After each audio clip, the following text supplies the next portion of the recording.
লাউ পাতায় ইলিশ মাছের ভাপা। একবার যাকে খাওয়াবেন সে কিন্তু তার প্রেমে পড়ে যাবে। আমার লাউ পাতায় ইলিশ মাছের ভাপা কেমন হয়েছে অবশ্যই জানাবেন।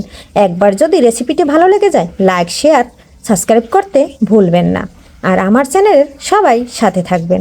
সকল বন্ধুদের জন্য রইল অনেক অনেক ভালোবাসা এবং অনেক অনেক শুভেচ্ছা। নমস্কার বন্ধুরা, সবাই কেমন আছেন? আমি পাপড়ি কিচেন অ্যান্ড ব্লগ থেকে আপনাদের মাঝে চলে আসলাম। কুমড়ো, এই যে একবার টাটকা টাটকা লাউ শাক, এখানে আছে 4টা লাউ রাগা, এটা নিয়েছে 50 টাকা। আর এটা কিন্তু বেশি একটা বড় না, একবারে মোটা মোটা। আমি এই যে পাতা দিয়ে ইলিশ মাছের ভাপা করব। পাতা দিয়ে করব ইলিশ মাছের ভাপা। আর এই ডাটাটারও একটা রেসিপি করব, তবে আপনাদের সাথে অবশ্যই শেয়ার করব। এখন আমি এটা বেছে নিচ্ছি।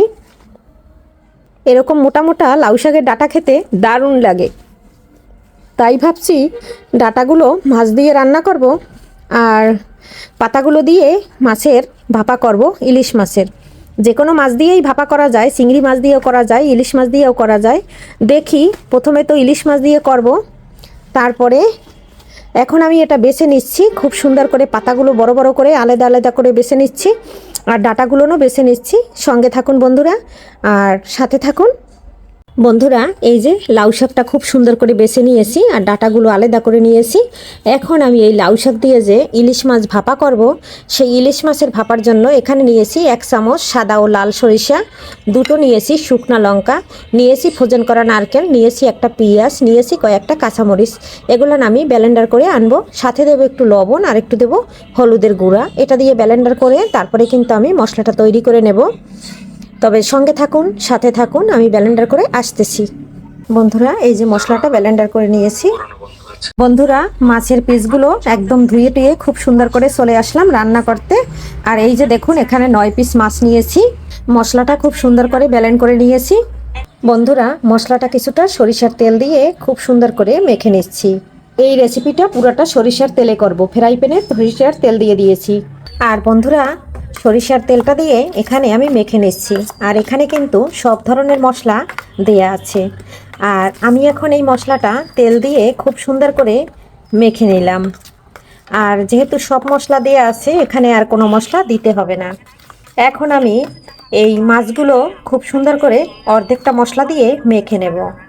মেখে নিয়ে তারপরে আমি পাতাগুলো সাজিয়ে দেব। তারপরে পাতাগুলো নিচে কিছুটা দিয়ে, আর ওদিকে তেলটা আমার গরম হয়ে গেছে।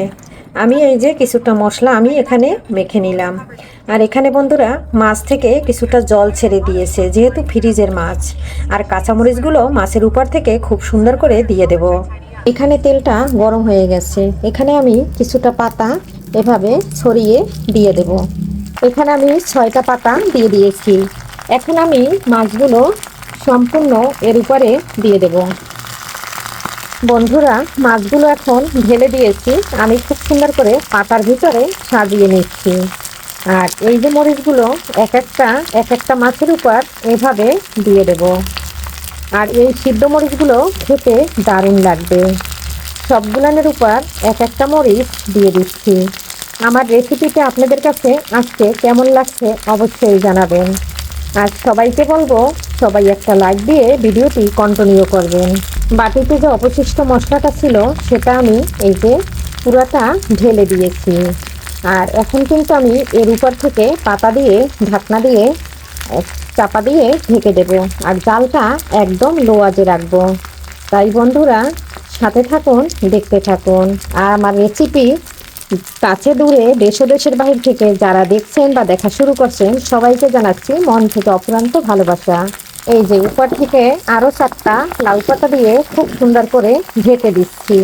আর মাছটা সম্পূর্ণ এইভাবেই সিদ্ধ হয়ে যাবে। এখানে কিন্তু কোনো প্রকারে আমি জল ব্যবহার করব না। এর উপর থেকে আরও একটা পাতা দিয়ে দিয়েছি। তাহলে এখন হইল টোটাল 5টা। উপর থেকে সামান্য একটু লবণ ছড়িয়ে দেব, যাতে আমার পাতাটা খুব সুন্দর করে সিদ্ধ হয়ে যায়। একদম সীমিত, তার কারণ কি, আমার তো সব মশলায় লবণটা দেয়া আছে, বেশি দিলে খেতে ভালো লাগবে না। এখন আমি ঢাকনা দিয়ে ঢেকে দিচ্ছি। একদম 10 মিনিট পরে চলে এসে এই যে উল্টিয়ে দিয়েছি বন্ধুরা। আর এটা কিন্তু উল্টাতে বেশি একটা সমস্যা হয়নি। তাই যখন উল্টাইছি তখন ক্যামেরাটা অফ ছিল, তাই দেখাতে পারলাম না, এর জন্য কিছু করার নাই বন্ধুরা। তবে আমার যারা বন্ধুরা রান্না বান্না করে তারা আমার থেকে খুব ভালো পারে। আর এই সরিষার তেল দিয়ে এরকম ইলিশ মাছ ভাপা একবার যাকে খাওয়াবেন সে কিন্তু এর প্রেমে পড়ে যাবে। যেরকম হয়েছে দেখতে আর এতটা একটু গন্ধ ছুটেছে সেটা বলার মতো না। আরও 10 মিনিট ঢেকে রাখবো। সরিষার তেলটা চতুর্দিক দিয়ে ছেড়ে দিয়েছে দেখুন, আর কত সুন্দর হচ্ছে। তবে বন্ধুরা 10 মিনিট কিন্তু রাখতে হবে ঢেকে। তারপরে অনেকগুলো পাতা দিয়েছি, যেমন অপর পাশে 5টা এপাশে 5টা, তাহলে 10টা পাতা তো সিদ্ধ হতে হবে। একটা পাশ 10 মিনিট রান্না করে নিলাম, আর একটা পাশ 10 মিনিট রান্না করে নেব, তাহলে রেডি হয়ে যাবে আমার গরম গরম ভাতের সাথে ইলিশ মাছ ভাপা। আবারও চলে আসলাম 10 মিনিট পরে, আর আমি আপনাদের একটু মাঝখান থেকে ফাঁকা করে দেখিয়ে দিচ্ছি যে আমার ইলিশ মাছের ভাপাটা কেমন হয়েছে লাউ পাতায়। এই যে দেখুন, আমি চামচটা দিয়ে একটু লাউ পাতাগুলো সরিয়ে দিচ্ছি, তারপরে আমি দেখাচ্ছি। দেখুন বন্ধুরা, কত সুন্দর মাছটা সিদ্ধ হয়েছে দেখুন, একটু একদম মুগের মতন গলে গেছে। এই পর্যায়ে কিন্তু আমি আবারও ঢাকনা দিয়ে ঢেকে দিচ্ছি, মানে লাউ পাতা দিয়ে। এখন আমি 10 মিনিট হয়ে গেছে, এটা এখন আমি প্লেটে নামিয়ে নেব। এখন আমার অফ ক্যামেরায় নামিয়ে নিতে হবে, কারণ এক হাত দিয়ে যেহেতু আমার মোবাইল ধরা থাকে, তাই কিন্তু বন্ধুরা অফ ক্যামেরায় নামিয়ে নিতে চাচ্ছি। বন্ধুরা এই যে একদম নামিয়ে নিয়েছি, আর এদিকে কিন্তু আমার পাতাগুলো খুব সুন্দর করে সিদ্ধ হয়ে গেছে। আপনাদের একটা সাইড দিয়ে আমি পাতাগুলো সরিয়ে আমি মাছটা একটু দেখিয়ে দিচ্ছি, যেহেতু এখন কিন্তু মাছের উল্টা পাশ। আর এই যে দেখুন মরিচগুলো কত সুন্দর সিদ্ধ হয়েছে, আর এদিকে মাছটাও কত সুন্দর ভাপা হয়েছে। আর আজকের রেসিপিটা আপনাদের কাছে কেমন লাগছে অবশ্যই কমেন্ট করতে ভুলবেন না। আর আজকে কিন্তু বাসায় লাইটও নাই, কারেন্টও নাই, আর এর জন্য কিন্তু অন্ধকার আসতেছে।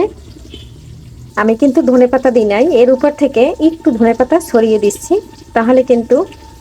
আর ধনেপাতা অপশনালি দিলে দিতে পারেন, না দিলেও কোনো সমস্যা নাই। যেহেতু আমি নারকেল দিয়েছি এর জন্য ধনেপাতাটা বাদ রাখছি।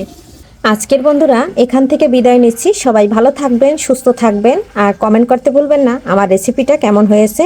আর কে কোথা থেকে দেখছেন অবশ্যই কমেন্ট করে জানাবেন। এভাবে একবার যাকে খাওয়াবেন এই রেসিপি সে কিন্তু এর ফিদা হয়ে যাবে। তাই বলবো, গরম ভাত বলেন, গরম পোলাও বলেন, এই রেসিপিটা দারুণ লাগে খেতে। একবার হইলেও রেসিপি ফলো করে রান্না করে দেখতে পারেন। এক এক বন্ধু এক এক রকম রান্না করে, আমি আমার মতো করে রান্না করছি। আপনাদের মাঝে কেমন লাগলো অবশ্যই জানাতে ভুলবেন না। আমি আছি ঢাকা সাভার থেকে। সবাই ভালো থাকুন, সুস্থ থাকুন, সবার জন্য অনেক অনেক আশীর্বাদ রইল। বাই।